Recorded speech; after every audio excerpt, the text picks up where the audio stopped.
आप ओरिगामी करते हुए कागज के एक टुकड़े को जितना संभव हो उतनी बार मोड़ने की कोशिश करते हैं। 7 बार मोड़ने के बाद आपको इसमें काफी मुश्किल आ रही है। आप कागज को और भी ज्यादा जोर से दबाते हैं। आपके माथे से पसीना बह रहा है। थोड़ी और कोशिश। एक तेज धमाके की आवाज और कागज का टुकड़ा गायब हो जाता है। अचानक एक छोटा सा ब्लैक होल सामने आता है। यह अपने आसपास मौजूद हर चीज को निगलने लगता है। शेल्फ से किताबें और कॉपियां बिना किसी निशान के गायब होने लगती हैं। आप ग्रेविटी से लड़कर किसी तरह दूसरे कमरे में जा पाते हैं।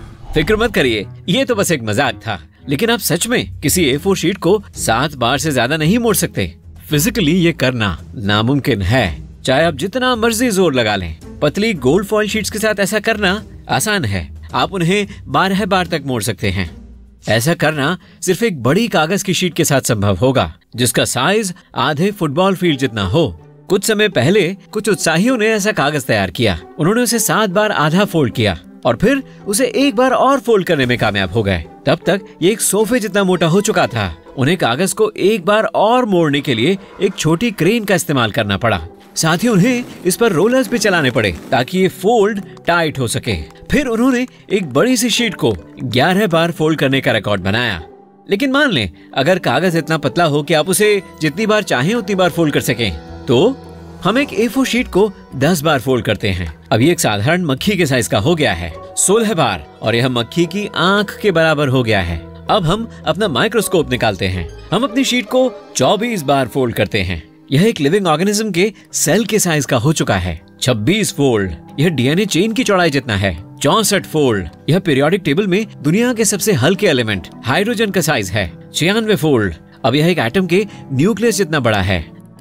अपने कागज को फोल्ड करते करते हम इंसान की क्षमता की सीमा यानी प्लैंक लेंथ पर पहुंच जाएंगे। यह वह सबसे छोटी लंबाई है जिसे हम नाप सकते हैं।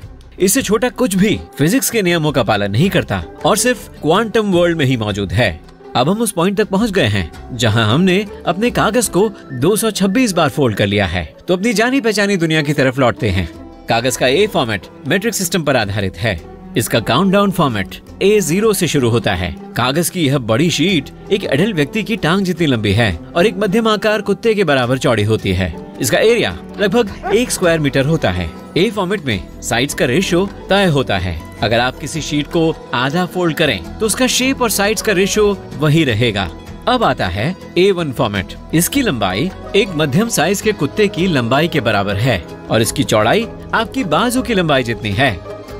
हम इसे फिर से आधा मोड़ते हैं। अब यह कागज लगभग आपके हाथ की लंबाई जितना हो जाएगा और इसकी चौड़ाई एक आम लैपटॉप के डायगोनल जितनी होगी।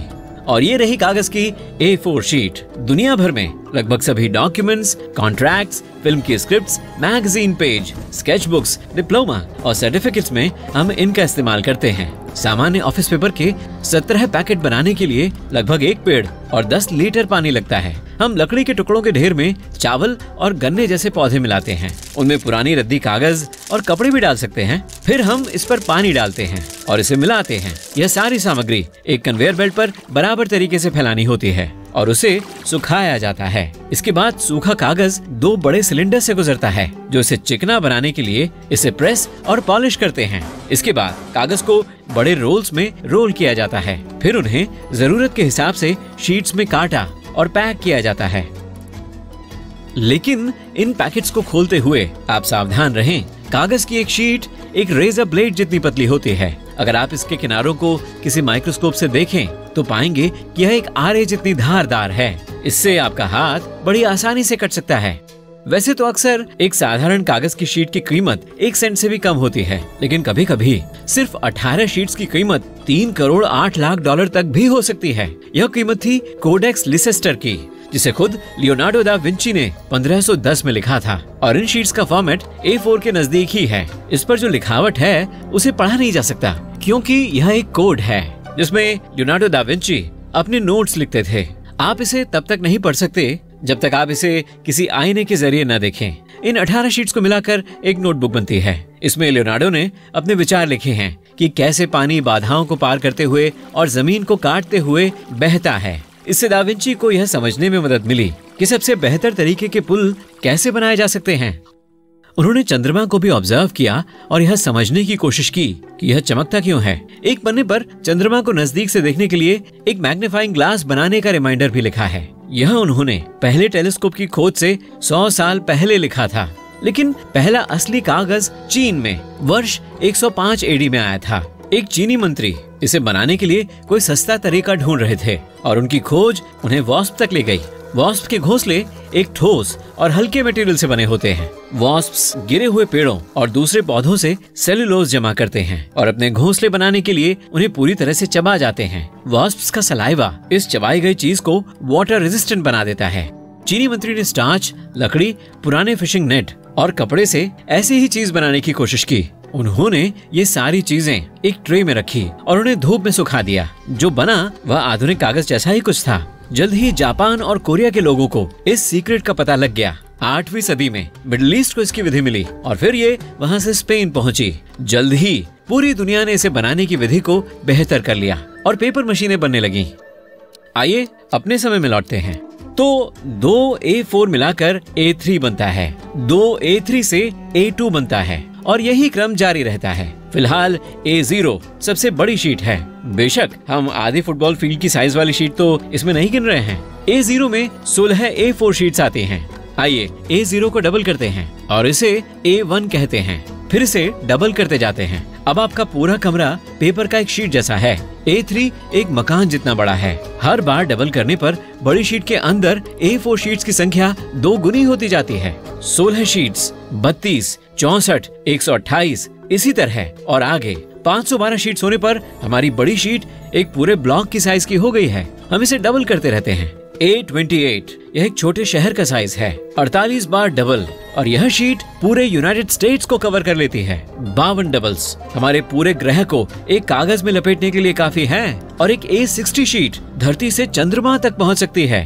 A80 और हम सूर्य तक पहुंच गए। 92 बार और अब हम अपने कागज से अपने पूरे सोलर सिस्टम को ढक सकते हैं। हमारी शीट अब A124 है। इसका किनारा हमारे सोलर सिस्टम के सबसे नजदीकी तारे के पास पहुंच गया है।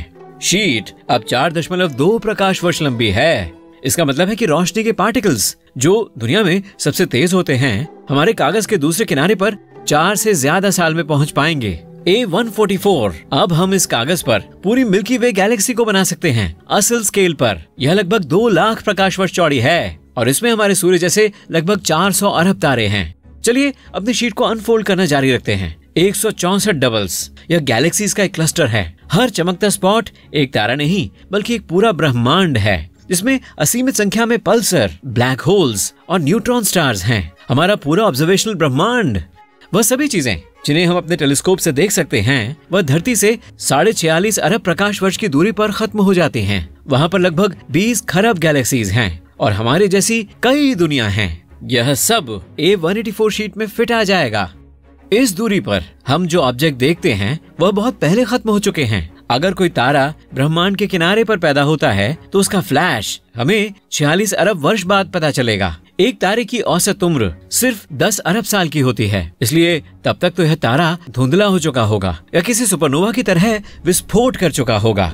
हम अंधेरे अनंत में अपनी शीट को असीमित तरीके से खोलते रह सकते हैं। साथ ही एक थियोरी यह भी है कि हमारे ब्रह्मांड की एक सीमा है। यह एक असली दीवार की तरह है। ये हमारे ब्रह्मांड को दूसरी पैरेलल दुनियाओं से अलग करती है। शायद वे बिग बैंग में हमारे साथ ही पैदा हुई थी। यह भी संभव है कि हम उनमें से किसी एक गैलेक्सी में एक वर्म होल के जरिए पहुंच सकें। कल्पना करें कि हमारी विशाल शीट स्पेस टाइम है और हमारे ब्रह्मांड उसके किनारे पर हैं। एक किनारे से दूसरे किनारे तक सफर में काफी वक्त लगेगा, लेकिन अगर हम शीट को आधा फोल्ड कर दें तो हमारी गैलेक्सीज एक दूसरे के पास आ जाएंगी। फिर शीट में एक छेद करके हम दूसरे ब्रह्मांड तक पहुंच सकते हैं और यही वर्म होल का सिद्धांत है।